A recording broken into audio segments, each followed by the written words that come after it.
मराठा आरक्षणासंदर्भात अधिसूचना मसुदा निघाल्यानंतर आता भुजबळांनी ओबीसी नेत्यांसोबत बैठक आयोजित केली। भुजबळांच्या ओबीसी नेत्यांसोबतची बैठकीची दृश्य आपल्याला आता स्क्रीनवर दिसतायत। सरकारच्या निर्णयानंतर भुजबळांच्या भूमिकेकडे आता सर्वांचंच लक्ष आहे।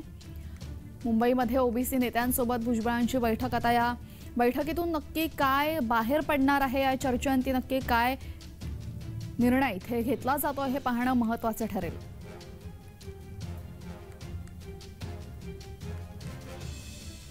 मनोज जरांगे यांच्या आंदोलनाला यश मिळालं आणि त्यानंतर अधिसूचना मसुदा मुख्यमंत्री एकनाथ शिंदे यांनी मनोज जरांगे यांच्याकडे सुपूर्द केला।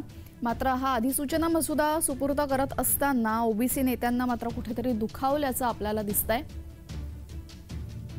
मराठ्यांना ओबीसीमधून आरक्षण देऊ नका, मराठ्यांना स्वतंत्र श्रेणीतून आरक्षण द्या अशी मागणी ओबीसींकडून सातत्याने होते।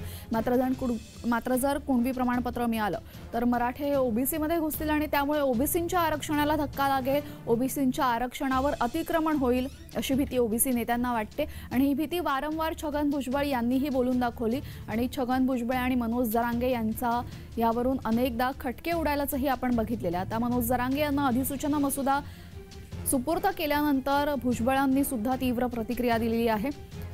ओबीसींच्या आरक्षणाला कोणीही धक्का लावू नये, धक्का लावल्यास ओबीसी सुद्धा घरातून बाहेर पडतील आणि आंदोलन करतील।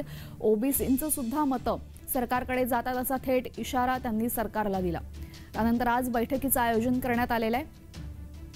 मुंबईमध्ये भुजबळांनी सर्व ओबीसी नेत्यांची बैठक बोलावली। आता या ओबीसी नेत्यांच्या बैठकीमध्ये नक्की काय ठरतंय हे पाहणं महत्त्वाचं ठरेल। आपल्यासोबत आमचे प्रतिनिधी डॅरिल मिरांडा जोडले गेलेले आहेत। डॅरिल, आपण बघू शकतो ही अत्यंत महत्त्वाची बैठक आहे। छगन भुजबळ यांनी ओबीसी नेत्यांची बैठक बोलावलेली आहे।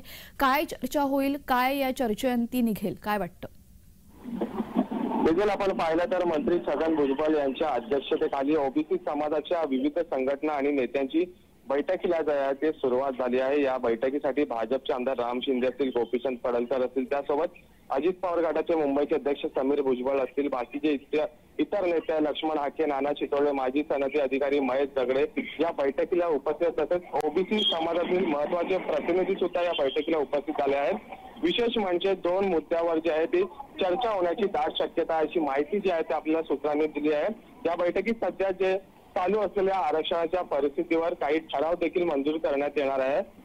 त्याचसोबत ओबीसी समाजामध्ये सध्या असलेल्या असंतोष आणि भीतीची वातावरणावर जी चर्चा आहे ती केली जाणार आहे आणि त्यासोबत पुढील रणनीतीवर देखील चर्चा केली जाणार असल्याची माहिती जी आहे ते विश्वसनीय सूत्रांनी दिली आहे। तेजल जी, ही बैठक झाल्यानंतर पत्रकार परिषदेच्या माध्यमातून काही माहिती समोर येणार आहे का?